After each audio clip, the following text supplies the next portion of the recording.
Entering the Mayo Experience. That Mayo Experience. That Mayo Experience.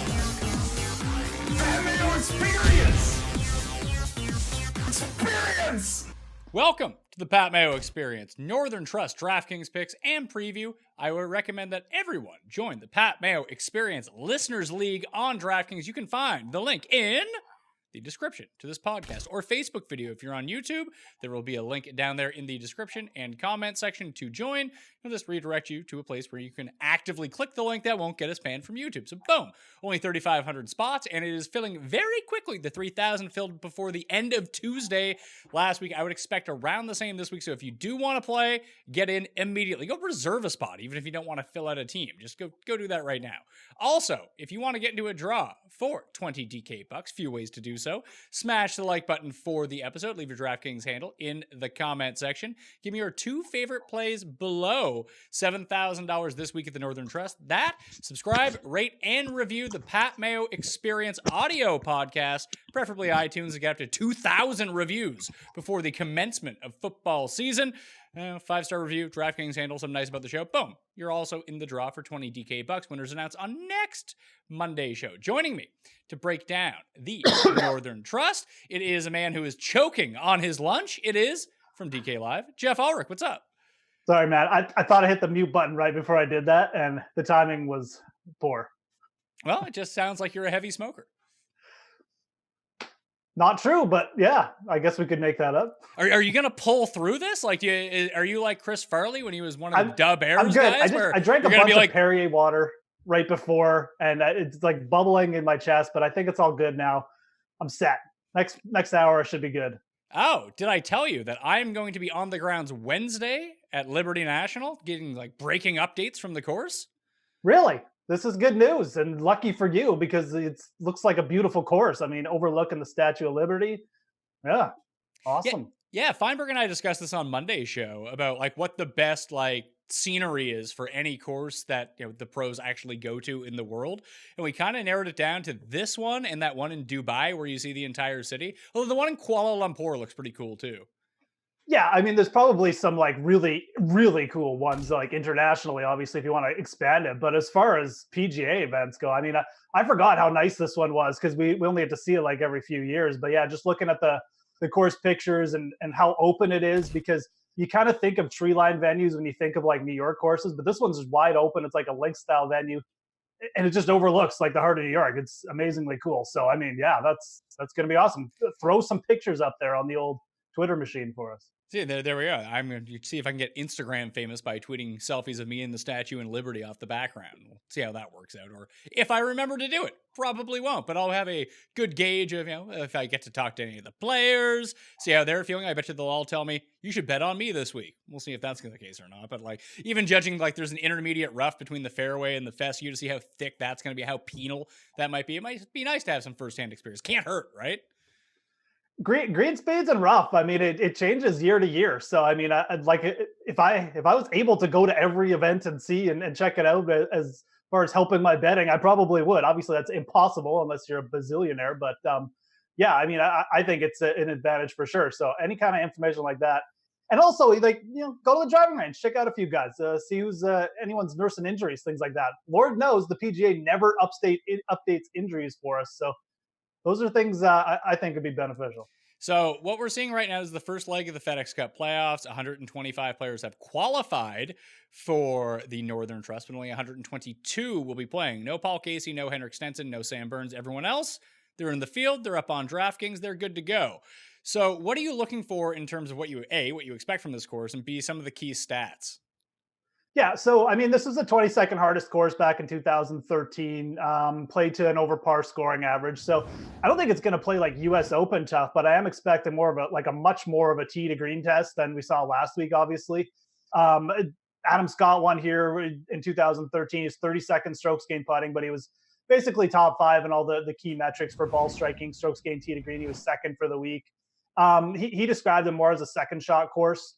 I think that's kind of accurate. To me, it looks like, at least just from the course views and from what I saw in the stats, that the fairways are pretty easy to hit here. Like Adam Scott hit 75% of the fairways. He's generally not that accurate off the tee. A lot of other players kind of the same way. So I think it's a little bit of an advantage to the Bombers this week. It might not be a huge advantage, but I think it's going to probably play as slightly easier to hit fairways. And then they really do have smaller greens here. It's small bent grass greens. So I think it's going to end up more as a ball striking test than just like a birdie fest like we saw last week. Yeah, when they played in 2013, that intermediate cut of rough that I talked about between the fairway and the fescue was cut down pretty low, that even if you did miss the fairway, it wasn't the end of the world. You could play your second shot pretty easily out of it. But you kind of hit on it. These are very, very, very small greens. I mean, they're larger than like Pebble Beach greens, but I think 4,300 is the average square footage of each of these out here. Obviously, they change hole to hole, but by and large, they're much smaller than your typical course that you're going to see on the PGA Tour. So tee to green, especially ball striking, even when I went back and looked at the numbers from 2013, strokes gained, ball striking per round, that's off the tee plus approach, was almost doubly weighted into the top 5 finishers as short game around the green and putting. So like Adam Scott didn't even gain a stroke putting when he won here in 2013. So that can always change. Someone with a hot putting week can come out of nowhere, but I think you're pretty safe just to go with your supreme ball strikers and hope the chips fall where they should.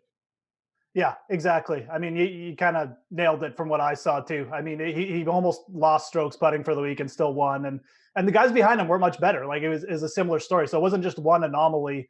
It was very much you either hit the ball well, ball striking, or you just didn't compete kind of thing. I'm expecting pretty similar stuff. I mean, I haven't seen or heard any major changes to the course, obviously. It's an open venue too. So that's the other thing. I mean, the wind could get up, the weather could get bad, and then it could even emphasize ball striking even more. So definitely a week where, birdie or better percentage, putting, things like that. I'm just looking at tee to green stats. Yeah, see, I weighted approach and off the tee equally this way. Actually, no, I gave a bit of a 5% lean to approach when I did my custom stat modeling on Fantasy National. But like I have approach up at 25%. I have off the tee at 15%. But then I also weighted driving distance at 5%. So I do want that factored in just at least a little bit. I don't necessarily want to go pure bomber here and make that the only thing that matters. But I think that weighting off the tee versus anything else, like both fairways and distance get weighted into off the tee, but I want to give special emphasis to those guys that just hit a little bit longer. Like there are 5 par 4s that measure more than 450 yards this week, and they're 5 of the 6 hardest holes on the course. The longer you can hit the ball out there, the easier, presumably, those holes are going to be. And that's how it played out in 2013. I mean, Adam Scott averaged 299 off the tee. The average for the field was like 291. Justin Rose was second. Similar story. Gary Woodland was up there. I mean, these are all people who they're good ball strikers, but they also have a little bit more distance. And when they're hitting it consistently, it's the advantage that's going to play out. So those are the exact type of players you should be looking for. It's not necessarily you just want to emphasize the bombers. It's got to be the bombers who are going to keep it in the fairway and also do well on approach. So that's the mix you're looking for. Obviously, it's not necessarily easy to find these players, but those are definitely, top of my list this week. So as it pertains to DraftKings strategy for the week in building these lineups, 122 players in the field, top 70 in ties make the cut per normal. But you have so many elite players here. Like, it's a very, very stacked field. It's one of the toughest of the year. Obviously you're going to need the 6 of 6 through the cut line. That's for one. And I think the last time that we had mentioned this was Colonial, I want to say, where you have these shrunken fields. It's like, oh, well, it doesn't even really matter about 6 of 6. You have to get 6 of 6 through, but you play it almost like a WGC where you just roll the dice along the way and hopefully your chalk guys, your expensive guys aren't the ones to miss the cut. And then that week, like 5 guys missed the cut who were all super chalk, and like contrarian was the way to play it. It's going to be tough to gauge a lot of the ownerships coming in. Like if we go to the top of the actual pricing, Brooks is up there. He's $12,000 coming off the win at the WGC. Like, what do we do with Brooks? Like, that's an awful lot to pay, especially when you start getting down. Like, there's guys you can find in the $6,000 area, sure. But do you think that he's going to end up being popular at that price point? Because I still think he might be. He might not be. I personally think it's a mistake that if he isn't, just because, like you mentioned, obviously we have some guys in the 6K range, and the thing about this field is it's the top 125 golfers, right? So you're not getting like these scrubs who are like 300th or like 3,000th in the world filling out the last 5 slots of the field, or you have like some random like alternate or Monday qualifier filling out the last slots. It's the top 125 golfers. I mean, like just scroll down. I mean, is there really that much difference between some of these guys and then the players at 7K? I mean, recent form wise, sure, there's a little bit, but talent wise, the difference between the low 6K guys and the low 7K guys isn't as big as it normally is, in my opinion. So I think it's actually a really good week to load up on a guy like Brooks, even though he is expensive. And mainly because Brooks is playing so well too, right? So in my mind, it's kind of like a perfect storm. You have those better scrub players to mix in with Brooks now. And then because he's so expensive, he might actually be under owned too. So I really like Brooks at the top. I just feel like his form is so good.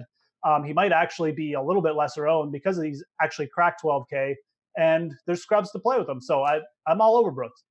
The 5 guys that are over $10,000 in terms of pricing. We mentioned Brooks. He is $12,000 on the dot. Rory is the next expensive at $11,400, then DJ at $10,700, Rom at $10,400, then Justin Thomas.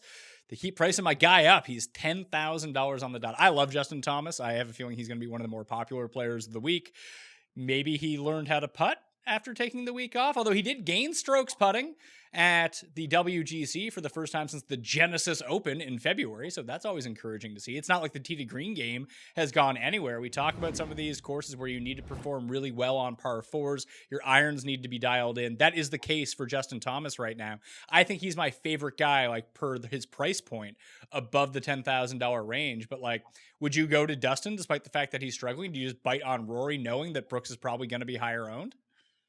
I mean, if I was making, again, if we're doing like MME, if I was making 50 lineups, I would be more overweight Rory than I would Dustin. I'm not saying I'd be overweight the field necessarily, but between the two, I would take Rory over Dustin. I'm just not, Dustin just really hasn't done anything in recent form to just make me say, oh yeah, the change is coming or he's really close. He just seems to be struggling a bit with a couple facets of his game. And that's just what it is. I mean, off the tee, he's still 100% fine. But again, this course boils down to a little bit more as you get closer to the green. I think that's a little bit of a concern for me. Rory in much closer form, obviously. We saw him almost win at WGC Memphis. So ball striking wise, I think Rory is much closer on this course. I would rather go down to Rahm or Thomas though. Like if you're asking me whether I would be overweight on like the grouping of McIlroy or Dustin, I would just be more overweight on the cheaper guys like Rahm and Thomas. So strokes gained tee to green wise, they're almost up there with Rory. They've probably been better than Dustin, and they're cheaper. It's pretty much that simple. So I'm not quite as big on Thomas as you. I do like some guys in the 9K range over him, but I definitely get it. I mean, there's nothing wrong with him. He's past 6 tournaments or whatever. He's probably, if not the top of the field, he's top 3 strokes gained tee to green, I would imagine. I don't have the exact stats in front of me, but he's trending in the right direction. Maybe not like the best playoff record ever, but he does have actually there was that one year he basically won the FedEx Cup. So I shouldn't say that, but maybe just not as in good recent form as he has been in coming into the playoffs those recent years. So the only big differentiator that I see, I'm looking at the past 24 rounds right now, and the plurality of the approach shots are going to come from beyond 200 yards, at least for the field. Maybe that's not going to be the case for the Brookses and DJs and Rory's of the world who really get it out there. But the only one that ranks inside the top 10 in proximity gain from beyond 200 yards over the past 24 rounds of all these guys is Brooks. The rest of them are like field average, to tell you the truth.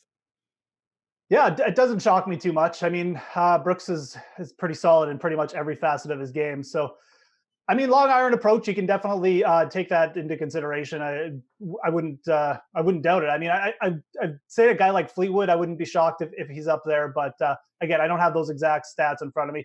It is, again, like you said, I mean, the way the course breaks down, there's a lot of those longer holes. It's only a par 71. So you're not getting 4 par 5s out there or a ton of easy scoring holes even. So ball striking going to be at a premium. Again, that little extra distance off the tee and a little bit extra accuracy is probably going to go a long way this week. So, yeah, I guess maybe you could even overemphasize off the tee a little bit more if you're not finding any differentiators from approach. But long approach, that's definitely something to look at. So if you only had to pick 2 guys from above $10,000, I'm going to go with Brooks and JT and probably leave the rest on the scrap heap. I only plan on playing like 20 lineups. I would probably lean Rahm over Justin Thomas. I feel like Jon Rahm he's just been too consistent this year and trending too well in the major championships to just overlook to give JT the nod. I know JT's stats look really good over the last few events, but he's just had trouble getting over that hump to really get himself in contention. It feels like, whereas Rahm is just putting himself in contention every week in these bigger events. So I personally would lead Rahm over a JT, but it is, I admit, it's pretty close between them. Ownership wise, I'm not sure who's going to come out on top. I imagine Justin Thomas because maybe he's just got a little bit more positive vibes around him. People don't remember the blow ups because Rahm, they always get the camera on Rahm whenever he's talking to himself or whatever, and he's a little bit cheaper. So I do like Rahm for ownership perspective, with the possibility he might get lower ownership. Yeah, that's an interesting debate to have. Maybe it's something to look at on Wednesday when you log into Fantasy National, click on ownership projections. If JT is going to be like more than double what Rahm is, it might be a safe bet to move yourself onto Rahm. I think people are just frustrated with Justin Thomas, though. Like, if you're a casual player going through this and you're not just looking at like tee to green numbers and you're just looking at results, it's not like Thomas has been, good. Well, I mean, if you're just talking DraftKings, I mean, he's been fine. I mean, he's getting you top 12s every week. I mean, it's not like you've been paying a premium for Justin Thomas. It's not like we've been seeing $11,000 Justin Thomas, right? It's actually, might be his most expensive that he's been over the last 4 tournaments. But regardless, he's been consistent. He's been producing. It's probably the people who've been chasing him on the outrights who are a little bit frustrated because he hasn't quite been getting there. But 10K, the price is up a little bit. That might turn some people off, but he's pretty much where he should be in this. I mean, I don't think he's overvalued. I don't think he's necessarily like a bargain because you do have Justin Rose sitting there behind him. But pricing wise, it's fine. It might actually keep it. The fact he's right at 10K, I don't think he's going to be overly popular. I think he could be more popular than Rahm, like I said, but I don't think, like you said, he's necessarily at a point where he's just going to be super, super. But no, the sentiment could change, and there could be like every like mouthpiece like you and I are going to talk about Justin Thomas this week. We don't really know yet. We'll wait till Wednesday. But if that happens and his ownership gets up, it does. But I don't think personally, I don't see him being like the most popular play this week.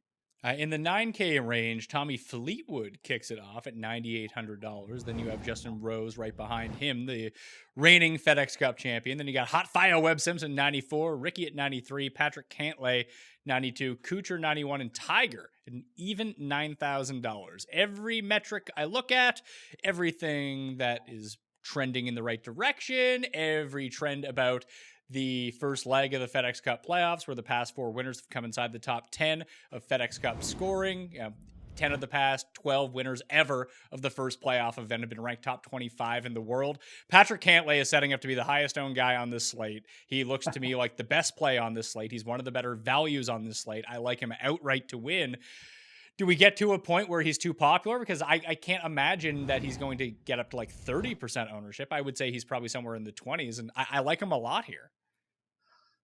Yeah, I started research last night, and I really felt like I was going to get up, and I was probably going to end up betting Patrick Cantlay too. And I started to dive into the guys around this range more, and like just in the odds. And I got to say, I think I like Ricky Fowler more than Patrick Cantlay this week. I feel like the trend with Ricky is better right now with than Patrick Cantlay. I know Ricky obviously took off Memphis, so we don't have as much recent data, but Cantlay's ball striking wasn't that great at the Open Championship, wasn't that great at Memphis either. Whereas Ricky, if you actually go and dive into the Open stats, ball striking was pretty good. Like, he was up there in greens and regulation, almost to the extent that Shane Lowry was. He's got a win on the year, which if you look and go back at the last 6 winners, of the Barclays of the Northern Trust, they've all had 4 of the last 6 have had a regular season win on the year. And then you also look at like recent form in the last majors. I mean, Ricky was T6 at the Open Championship. Most of the winners of this week's events, they were like top 15 at the year's last major. So I would actually say the trend is in Ricky's favor here to have a bigger week. Other thing about Ricky, he's played, I think it's 17 playoff events over since 2014. He's top 10 in 9 of them. So guy's been a really good playoff performer. I would not be shocked at all if Fowler outperformed Cantlay this week.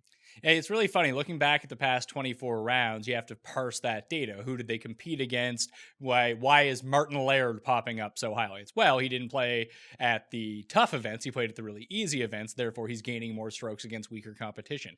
Tiger is the most difficult one to figure out because he ranks out really highly in all the key stats. He's top 10 in all the metrics that you want to look at, but he's played, like 7 times this year, and most of those are non-measured events. So now you're taking back like his hot run towards the end of last year too and factoring that in. But he's played this course twice. He's come second at this course twice.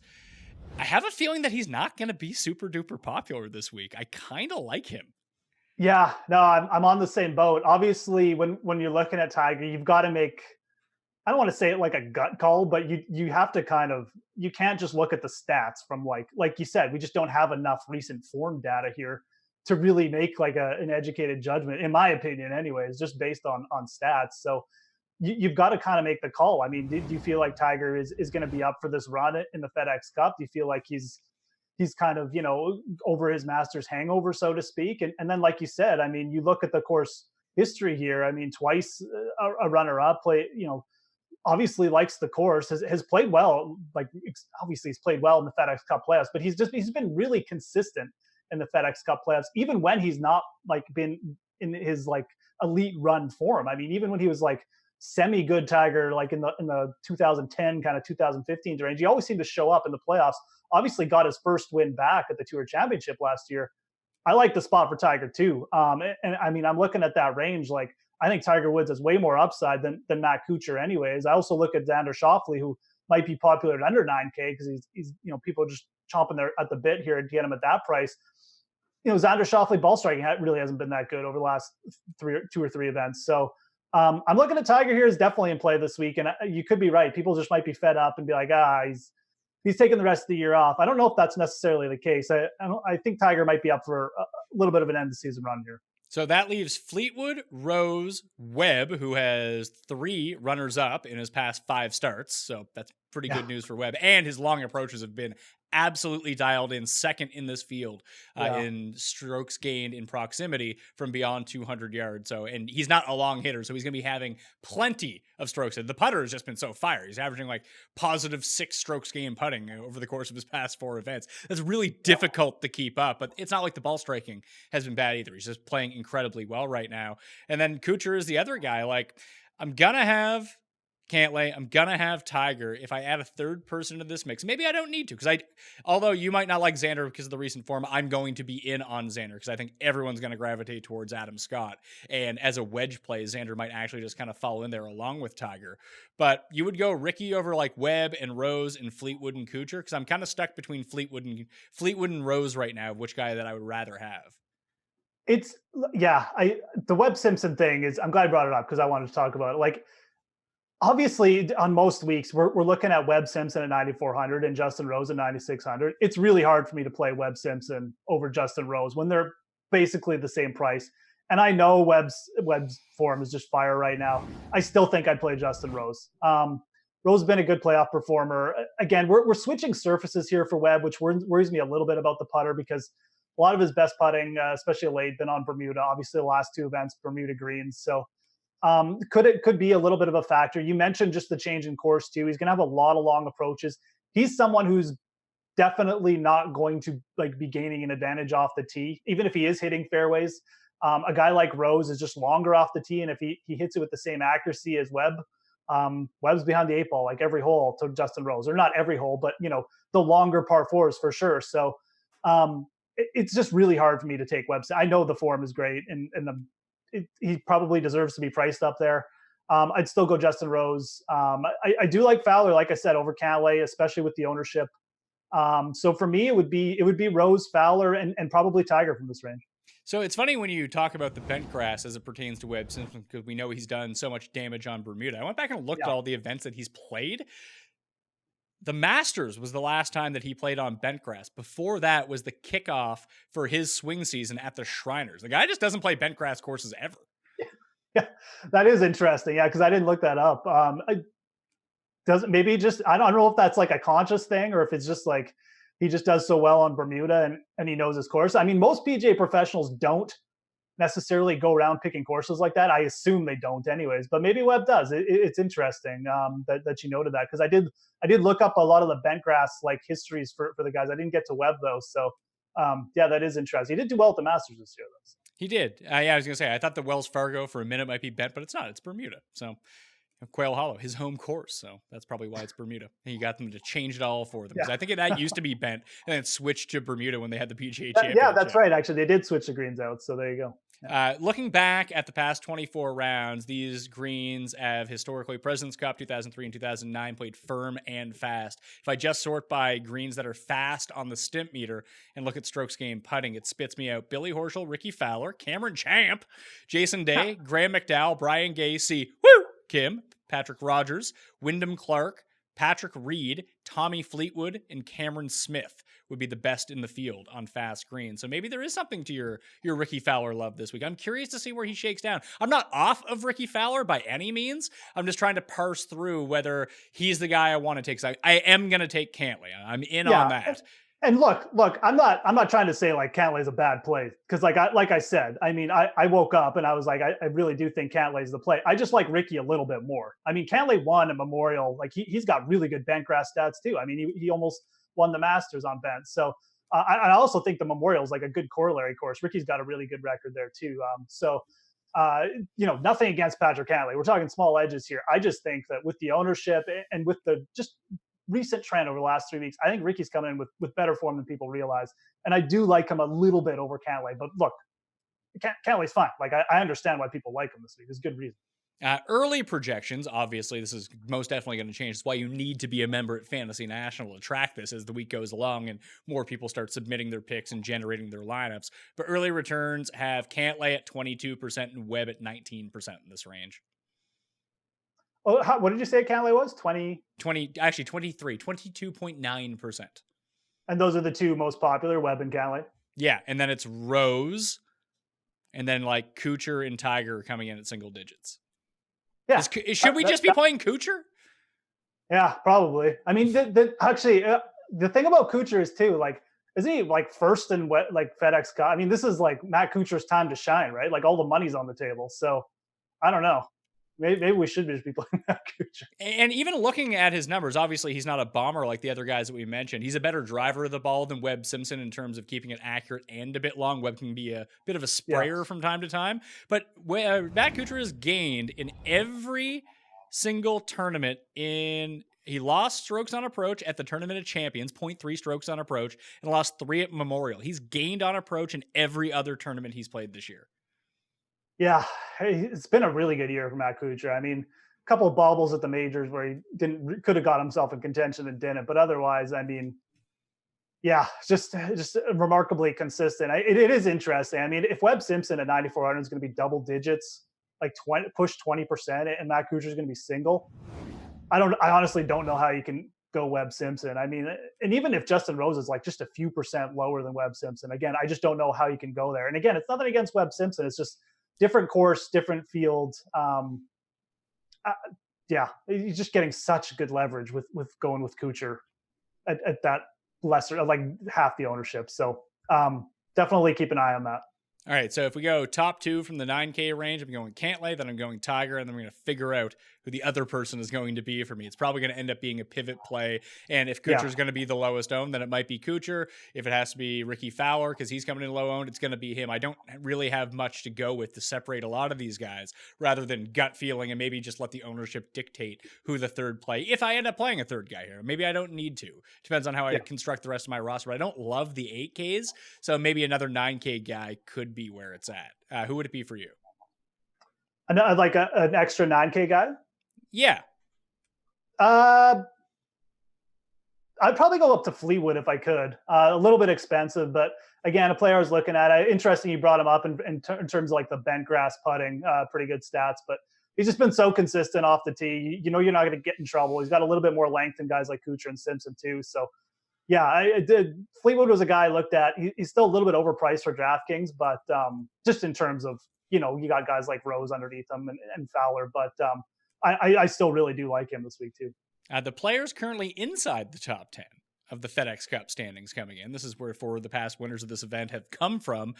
Brooks, Rory, Kuchar, Xander, Woodland, Cantlay, Dustin Johnson, Paul Casey, who's not playing, Webb Simpson, and John Rahm, if people were curious about who those guys are going to be. When we get into the 8Ks, Xander is 8,900. I love Xander this week. We're back on bent. Always putts better on bent. He loves these big boy events. He's a long, straight driver of the ball. unless he just really has a letdown with his putter or his short game, and hopefully he's not missing too many greens, that I just think he's a really nice value and bet at 8,933 to 1. After that, you get into Adam Scott, who's going to be immensely popular because he is every week. Molinari, Bryson, Morikawa, Hideki, Finau, Day, Reed, Horschel, Spieth is the entire 8,000 range. I like Xander, I like Bryson, and I really like Billy Horschel this week. Yeah, I mean, I like Billy Horschel too. I wouldn't say I go really like him just because he's priced up to 8K. Yeah, he is like he and Gary Woodland are probably the two most mispriced players in this field. Woodland just is way too low at $7,800, where Horschel should probably be like 76. But he's playing really well coming in. He has back-to-back top tens. And again, I mean, one of them was at a WGC. That's nice. One was at the Wyndham against a bunch of nobodies. But he still has 5 top 20 finishes in his past 7 starts as well. And he's driving the ball well. His irons are smoking right now. And frankly, like, there's no real stats to go behind it, but just gut feeling on Billy Horschel. This is the time of year when he starts playing well. He's won a FedEx Cup.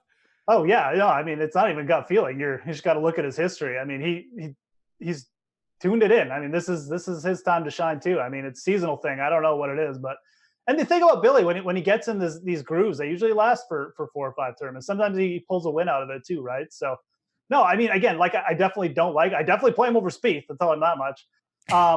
I'd probably play him over Patrick Reed too, just because I feel like off the tee, Billy Horschel a little bit more reliable player. So, I don't want any part of Jason Day. I do really like Tony Finau this week. A lot of the same reasons we've been talking about. Just the change to bent grass, it's just good for Tony Finau. I feel like easier to hit fairways.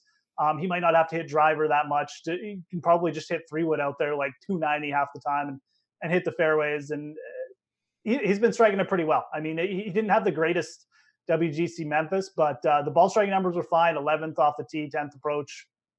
Played really well at the Open, obviously, which is another good indicator coming in. So, yeah, I like getting Tony Finau at 8,300, especially if he's not going to be overly popular. See, I like Finau as well for a lot of the reasons that you mentioned. The guy who is the ultimate leverage play and pivot play in the 8K range, I have projected at 4% right now, is Molinari. Yeah, absolutely. It is kind of funny that Adam Scott has like gotten popular again. He's put up these good results in the majors, and it feels like he's like doing the rug pull, and people still haven't realized it. Like the obviously the horrible Open, and so I don't know. We'll see what we get from Adam Scott this week. It's kind of hard to guess because he's kind of like Tiger. He just doesn't play that much anymore. So we don't, it's like 3 weeks between starts here, and it's like we got small batches of things to go off of. So obviously he's won at this course before. It was way back in 2013, but man, like if bad putter Adam Scott shows up and he's a little bit too inaccurate off the tee, I mean, this could go south fast again. So I got no love for Adam Scott. Definitely, I agree on Xander. Like I said, talking small edges, Xander's been a little bit poor on his ball striking over the last couple of events. Doesn't mean he can't just pick it up. I agree 100%. I mean, would not be shocked to see him pick it up a lot this week, and you're getting really good price on him. So he would probably be him and Finau definitely like at the top of my list for the 8K range. I agree on Molinari being a good pivot though. Yeah, absolutely. Molinari projects to be the lowest owned guy in this range, where Hideki and Scott and Morikawa project to be the highest 3. Yeah. Morikawa, I mean, again, like good players, but now you're pricing him alongside players like Matsuyama, Finau, Molinari. It's not just an automatic, oh, this guy's like the good hot young golfer and he's awesome. He's better than everyone in his range. Like it's not the case this week. I'm not saying he's not in play, but again, if he's going to push like double the ownership of Tony Finau or even like Molinari or someone like that, then you really got to start thinking about pivots because these are some quality players he's getting priced up against. You say you don't want to play Spieth. Is there any case that could be made to you that Jordan Spieth is the play? Because I don't know what that case would be at this point. Maybe he gains 28 strokes putting. Yeah. Like, no, I got nothing with Jordan Spieth. It's nuts. I mean, look, the guy gained over 7 strokes around the green and putting and still threw 3 rounds last week and still missed the cut in a weaker field event. I mean, look, guys can turn it around. If you want to take like 5% ownership, I don't even know if he's going to be that low owned though, because it's Jordan Spieth and he's 8K this week. So I got nothing. I currently have him projected at 3%. Oh, wow. There you go. I will get low ownership then. Hey, you'll get low ownership. Hey, I would guess that he probably comes in higher than that. Let's switch to the 7K range. And we have Lowry, the Open champion. He's back. He's 70-1. He's 7,900. You got Louis. You got Ben Ann coming off a week where he almost won. Then you have Gary Woodland at $7,800. I don't understand this whatsoever. Yeah. Okay. So Gary Woodland, I mean, he's obviously mispriced. I mean, everyone knows that, I think. And I think he is going to be popular. But I know he played well here in 2013. I know that the course sets up for him. We already spoke about how well it sets up for him. I mean, he can keep it in the fairways. He's he can be long and accurate. He can obviously light it up on approaches at these smaller greens, but like the recent form since he won is not good. And then he just had twins a few weeks ago. And whether you want to buy into this theory or not, but I mean, the guy's got to be a little bit exhausted, man. Let's throw as a father of twins, let us know how that works. That's what I'm saying, man. Like it's not a good scene. Like you're exhausted. It's big time trouble. Like it's not something I would go have twins, be helping out the wife, and then just like a week later be expecting to perform at the top of an athletic profession if I were actually athletic, right? But so I get the mispricing and the good course fit, but I'm taking Benny on here over Gary Woodland. Sorry, like if it works out for Gary, great, and if it works out for people, great. But much rather play Benny on. Much rather play Ben Ann. Would you rather play Ann or Mark Leishman? Benny on. Really? So you're just drinking the Kool-Aid with Ben Ann. I usually do that, and it never works out. I mean, you kind of got to. I feel like since that injury, he's been trending better, and he really finally put it together. The ball striking last week. His putting and around the green play has been great. His one big win at the BMW PGA came on pure bent grass greens. He almost won the Memorial on pure bent grass greens. I like it. I really do. I feel like also we've seen players at this time of the year, like Billy Horschel back in 2014 and Leishman in 2017. They had these runner-up finishes, and then the next week they got it done. And I know the Wyndham's not technically part of the playoffs, but there's only 3 playoff events this year, so could see a similar scenario with Benny Ann. I'm just saying. All right, so you've talked me into Ben Ann over Gary Woodland, so I'm going to be charging you. I'm going to be sending you an invoice at the end of Sunday to get all my money back. What about Matthew Wolff? Like, we talk about Morikawa, he's going to be popular in the 8K range. Like, Wolff seems kind of suited for this course. Yeah, and I mean, look, if we're talking about the 2 young guys together, I'd much rather play Matthew Wolff. He's cheaper. There's more of a case where he's in that range where you can at least see that he's probably better than Ian Poulter at this point, I guess is what I'm trying to say, right? So probably better than Rafa Cabrera-Bello, at least upside-wise. The course should set up fairly well for him as long as he's not spraying it too much off the tee. You should be able to club down at a few spots. So he's a hyper-aggressive player, so he might not. But if the driver's going, the upside is there. I mean, is he more of a GPP play? I wouldn't put him in a cash lineup probably. But, yeah, absolutely. Morikawa for me probably isn't in play at all just because I like too many other players in that range. But Wolff definitely is someone I'm going to look at. So the players that the stat modeling likes the best from the 7K range are kind of shocking. Chez Reavie is number 9. Joaquin Niemann is number 3. And Brian Harman is number 12 in the key stats. I don't even know how much Brian Harman. Yeah, 72. That's interesting. I mean, but when Brian Harman gets it going, he does tend to compete. He's been trending pretty well over the last little bit. I'll have to look more into that. I definitely don't mind the price at 7,200. So I think a player to keep in mind for sure. Niemann doesn't surprise me. I mean, he's just played so well over the past couple months. Obviously, he ended with a 63 last week. He'll probably be popular this week.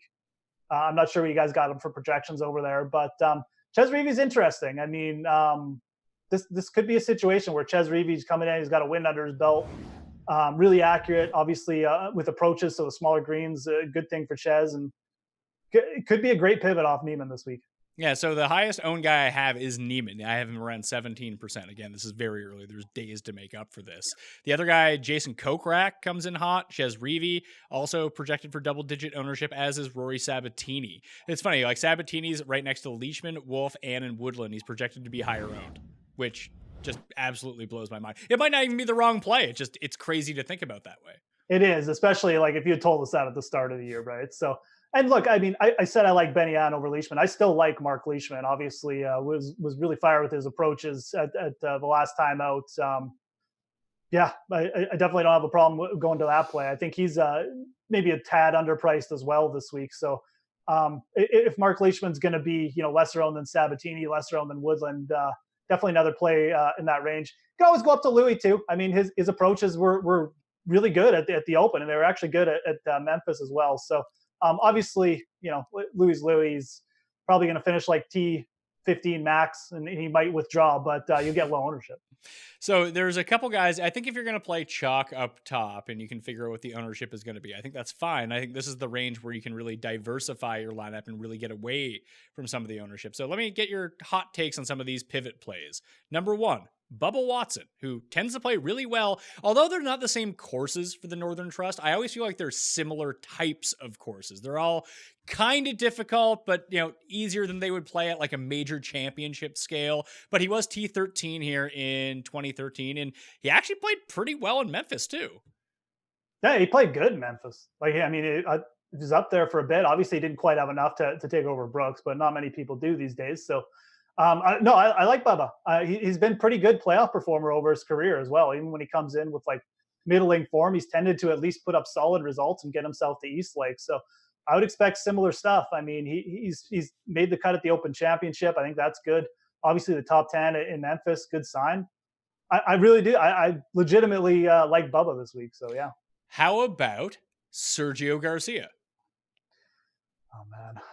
I mean, if you think about Sergio in your mind for a second, like what he's good at, this course seems perfect for him. Unfortunately, he's Sergio Garcia, and the rest comes along with it. I mean, I'd like to make a case for him, and you're right. I mean, like ball striking wise, it's not like the worst season ever for Sergio or anything like that. He could certainly pick it up. It's just something going on with this guy. He seems to be like throwing clubs at his caddy now, like destroying courses every week. So it worries me a little bit. Maybe he'll get things turned around here.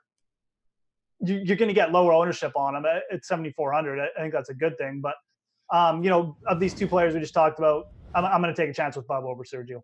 All right. How about Lucas Glover, who was pretty popular last week, and then Spieth bailed him out from getting MDF by having the worst round of all time? Again, this does seem, I don't want to say this is like a U.S. Open style course, but I think it's like an easier version of a U.S. Open style course, especially like the one that Lucas Glover won at Bethpage. I know that was 10 years ago, but he's just having a really good year. And even T to green for the year, he's inside the top 20. Yeah, I mean, Glover versus Harmon is an interesting scenario because you might get a little bit lower ownership on Harmon, but I don't think that you're going to, though. I think people are going to be on Harmon. Yeah. Okay. Well, and in that case, then I mean, I definitely go Lucas Glover. I mean, if you're getting lower ownership between those two, I'd go Glover. He's been really consistent all year. The putting stroke has picked up. Like you said, it's a little bit different style course than Wyndham.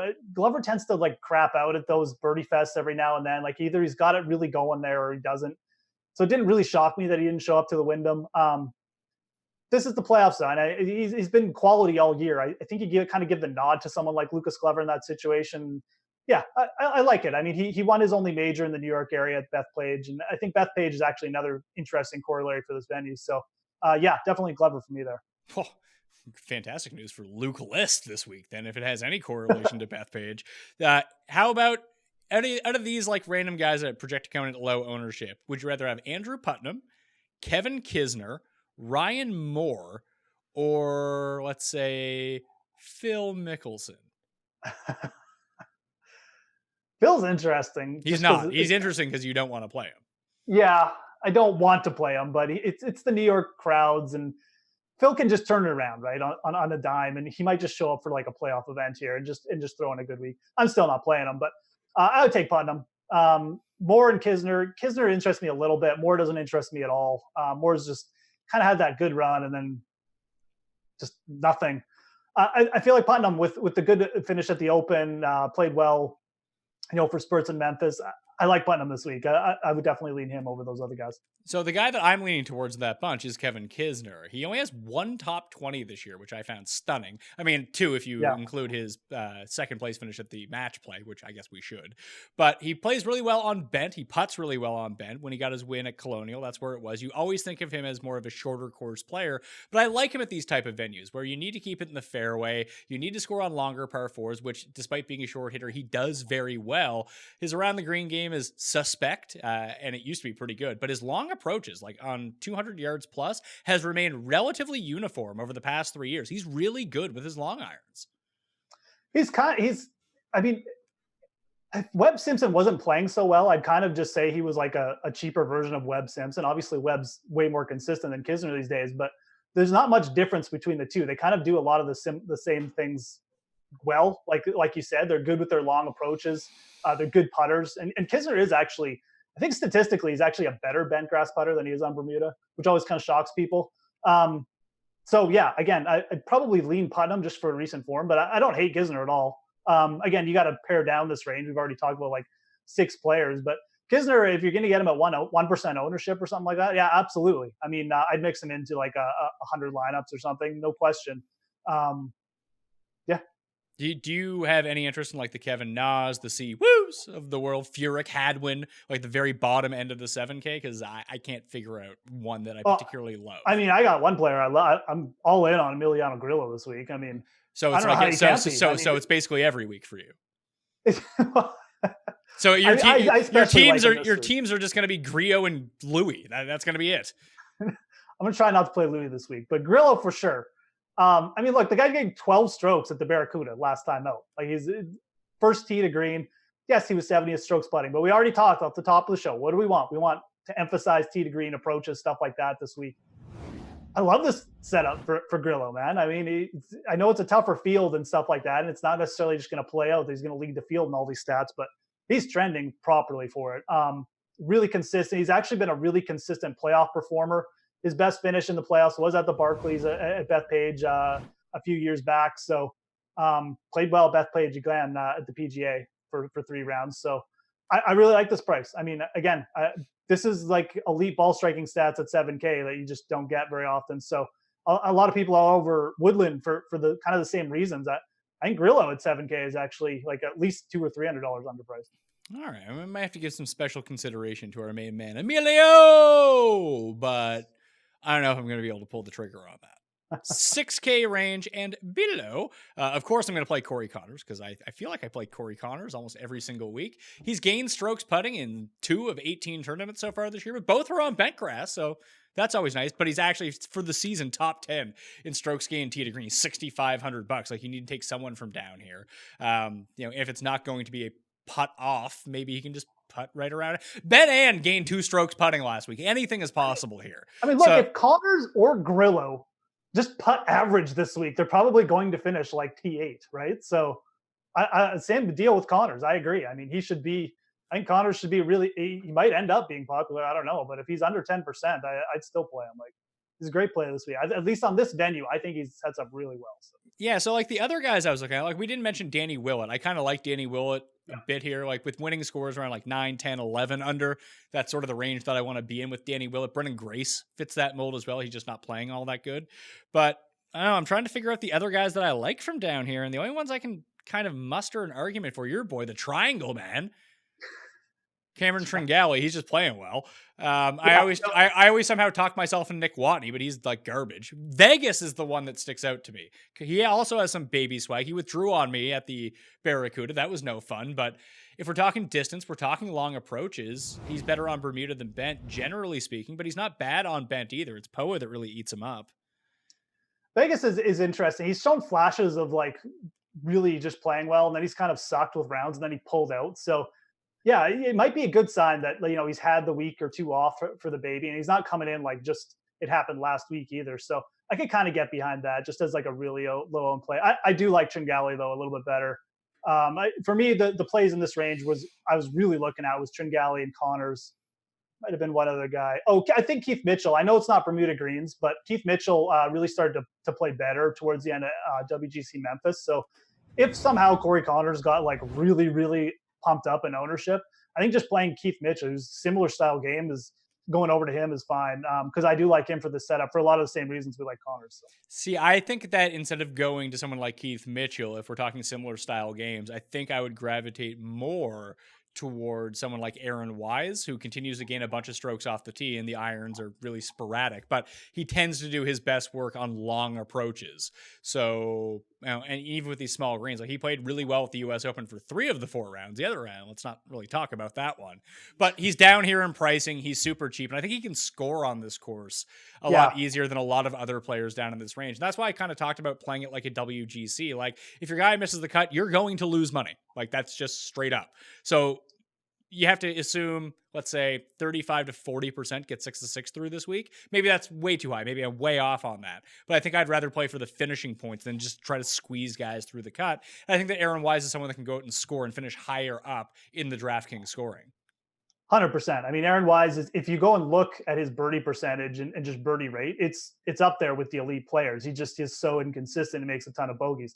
But you just got to get him through the weekend, right? So definitely doable in only a 122-man field. Obviously carries more risk, so take that into consideration. But I mean, if you're playing like one big tournament lineup or something like that, I mean, that's the kind of upside you want. So I actually forgot he was so cheap this week. I got too excited about talking about Emiliano Grillo, but he was the other player around 7K. You need to definitely look at, just for, like you said, the upside purposes. Amazing birdie rate. Should set up pretty well for this, like you said. Aaron Wise definitely in play. Cameron Champ, Luke List. No, Pat. Maybe List at 6,300. I admit he played a little bit better last week, and he's only 6,300. Another player, get him through the weekend, and he can probably pay off. And he's so cheap, right? So 12, 13, 14. Not Champ. Andrew Landry has gained with his irons in 13 of his past 14 rounds. Now, the problem is, when you look at the tournaments that he's played, he played the Wyndham, he played the John Deere, the 3M, and the Rocket Mortgage. So that's not great as we talk about like quality of field. But if we say that these are, I mean, on bent grass, he tends to putt a little bit better. He was really good on his approaches from beyond 200 yards the past 2 tournaments, which is exciting to see. You hope he doesn't just drive into the fescue the entire time, like what would happen when I needed him to make the cut at the 3M and watch him live hit it into the fescue to miss the cut on his 36th hole. That was not a whole lot of fun. But the irons have just been absolute fire. He's gained over 4.5 strokes on approaches in each of his past 2 tournaments. He's super cheap. I don't think that anyone really wants a piece of him, but he's also someone that played really well at Augusta this year, too. Landry and Bryce Garnett. No. Bryce Garnett, it's almost like clockwork. He's going to play well at the OHL. He's going to play well at anything in like the Dominican Republic or Mexico, the Heritage, the Sony, and Wyndham. That's like the Bryce Garnett the fivesome. Just play him in those tournaments and you're good. Yeah, I was just going to say Garnett and Landry, kind of similar story. They're tearing up these birdie fests. I'd much rather take Landry over Garnett, though, for reasons you kind of outlined. The ball striking with Landry has been really consistent. So he might not, like you said, he probably doesn't have the distance off the tee to like get himself in contention, but I could definitely see him like making the cut and sticking around like top 25 or something, just because he's playing really well. I would probably just rather try and get up to Aaron Wise or just go down to Tringali or Connors personally, because I feel like the setup is going to benefit those guys a little bit more. But Landry's in play. I mean, from this range that we're looking at, unless you want to take like a Hail Mary with like JB Holmes or something, I think I'd probably just play Landry. So I'm trying to look at who the most highest projected players are right now. Tringali is actually carrying the most ownership in the 6K range as of right now. And then it's Vaughn Taylor, then Vegas, then Connors, and Seb Straka. Those are the only guys above 5%. I'm not talking about like carrying a ton of ownership. I'm talking about like 8%, but above 5%, those are the 5 guys right now. Yeah, I mean, that makes sense. I was a little surprised Connors isn't a little bit higher, but I mean, if you can get Connors, like I said, anything under like 8% or something, I still think it's a really good play. Martin Laird's been playing okay. I still like Russell Henley, although it's not like a must play or anything, but it is what it is. I mean, if you're playing a guy like Luke List or anyone under like 65K, like Harold Varner III, I mean, the upside is there for these guys to just click it on. We've seen it in the past that, you know, a player like HV3 or List can just pop up and and T12 or something this week and get themselves in contention for the playoffs, because it happens every year. So the talent is there, and that's part of the reason why I like Brooks Koepka, because even like a guy like Matt Jones or Adam Schenk down there, who actually I don't mind Schenk this week, or Troy Merritt. I mean, these are all quality players we've seen contend at some point this year. Mixing them up with like a heavily stacked Brooks Koepka lineup, I think there's a lot of merit to that this week. Joel Damon, your guy down there too, I should mention. Yeah, but I think that if you're going to go to this, like Corey Connors, I think rates out the best across the board. Like he is the most consistent ball striker that you're going to find in this range. That's why I am drawn towards him down here. I know he can't putt, but all these guys do something really, really poorly. And if it's going to be putting, at least that tends to be a bit flukier than the guy that can't drive the ball more than 280 yards. So we're looking at like specific skill sets down here. Like the Gooch is a fantastic iron player. That's about all he is good at. He's the cheapest guy in the field at $6,000. Like if you wanted to gamble on that, I don't think that I'm going to, but I think that logically makes some sense if that's something that you want to go. Luke List and Cameron Champ, they're both top 10 in driving distance of any players in these fields. If that's the one thing that you really emphasize, I think that you go with something like that. Scott Stallings, the best player from the sand. There's 90 bunkers on this course, Jeff. It's a lot. Joel Damon, the best player in the field from beyond 200 yards. Harold Varner, number 5 in that category. Yeah, and I think of all the players I mentioned, or maybe of all the stats we just mentioned, that's probably what I'd emphasize the most. And HV3, Joel Damon, probably like at the top of my list, quite frankly, for the sub 65 crowd. Damon made the cut last week. HV3 has kind of been hit or miss, but like I said, they both have the skill set and the ability, in my opinion, to pop up an event like this. And again, it's not a birdie fest, not a putting fest this week. So I think that does favor those two players. The only other one I'm really looking at, like Graham McDowell is really good on holes from 400 to 450 yards. He's not bad with the long irons, but he also makes so many putts that it kind of skews those numbers a little bit. Marty Laird is coming in, playing some pretty good golf beyond last week. He was not good last week, but he's like 11th in greens and regulation gained against this field. Connors is actually number 1, and Cameron Tringali is 13th. So it's going to be really tough to parse the guys in the $6,000 range. Hence the giveaway of who are your 2 favorite guys down here. So who are your 2 favorite guys? Mine are Connors. I'm going to say Wise in the $6,000 area. Are we just talking under 65 or under 7? Under 7. Under 7, it would be Wise and Connors. Oh, so we're both on the same page. Great. Those guys are going to suck this week. Any final thoughts on the Northern Trust? Everybody, who cares? Not really. I mean, it is, like I said, like we've kind of talking about. I mean, I just feel like it's a good event to really actually take a look at those guys under 6,500 this week, because you can make great lineups and some of them will pop. You can kind of consider playing it like a WGC, I guess. I mean, I guess that's kind of the approach I'm advocating taking. Obviously, you can still make balanced lineups, but you don't have to worry as much about the cut line. And yeah, I don't know. I just generated some lineups for myself here of all the guys that I've starred during the course of this. My 20 lineups with 15 guys in them. Got a lot of Brooks lineups. I'm not going to lie to you, as it turned out. Brooks we are going to have to monitor the ownership percentage on Brooks. I mean, I don't think it's going to get crazy. I feel like 12K will keep him down, and enough people just gravitate towards going balanced that it won't get nuts. But yeah, it's something to keep an eye on. I mean, if he gets overly popular, obviously you could think about maybe balanced will be like the contrarian play this week. I don't know. There's definitely a lot of different scenarios you can go there. But I think with those guys like Cantlay, Webb coming in so hot, I think most people are just going to play like 2 of those and kind of just not play as many of the top players. So you probably get really low ownership on Dustin and Rory too. So, I mean, right now is I look at the top 5 in terms of ownership. What it's telling me right now is that Rahm will be the highest owned from above $10,000. Then it will be Rory, then Brooks, then Dustin, then Justin Thomas. And Thomas and Dustin are like down around 10%. Oh, good for you, Justin Thomas. Good for Brooks. I mean, if he's coming in even second in that range, I'll play him. All right. Any final thoughts about the Northern Trust then? Anything else we did not mention? No, I think we mentioned it all. I mean, yeah, hopefully Ricky wins. I don't know. Hopefully. Who are you, Feinberg? I guess for this weekend, did Feinberg bet Ricky or he was all triggered about Ricky's pricing, is that he was still like 22 to 1 in this field. He's like, he should be 33 to 1. I don't know. I like it. Do you have any bets so far, right? Yeah, I bet Ricky, I bet Benny Ann, and I bet Finau at 50 to 1 or 45 to 1. I mean, just play that as your lineup. You should be good to go, at least from a contrarian perspective. Yeah, I mean, apparently, we'll see what Finau gets up to, but yeah, if you know, I like sub 15% Tony Finau, that's for sure. Yeah, and you're most definitely going to get him at sub 15% this week. All right, at the Fantasy Grind on the Twitter machine, DK Live, DK Playbook. What else you got coming up? Yeah, I got website going up now, so I'm gonna be building it and designing it as I go. But there's already articles up there. I got a like I said, betting preview up there, so go click it.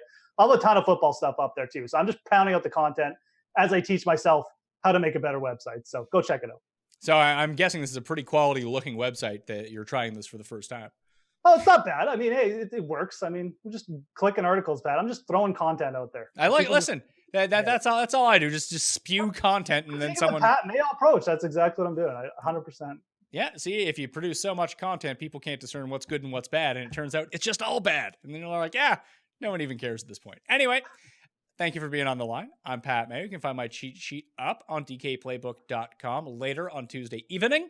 My betting cheat sheet will be released on Wednesday. Probably no first round leaders this week because I will be in America. I can't bet in America, although I can use the DraftKings Sportsbook because I'll be in New Jersey. So maybe I'll do that. Open up my account because I haven't been to New Jersey in a very long time. Open that up and get on the go there. Other than that, check out the show for Monday. Become a member at fantasynational.com today. And that will do it for me. Follow me on Instagram at the PME if you want to follow me and track to see what I'm up to at the Northern Trust on Wednesday if I get to talk to any of the players. All right? Pat Mayo, thanks for watching. Good luck this week. I'll see you next time. Pat Mayo Experience! Experience!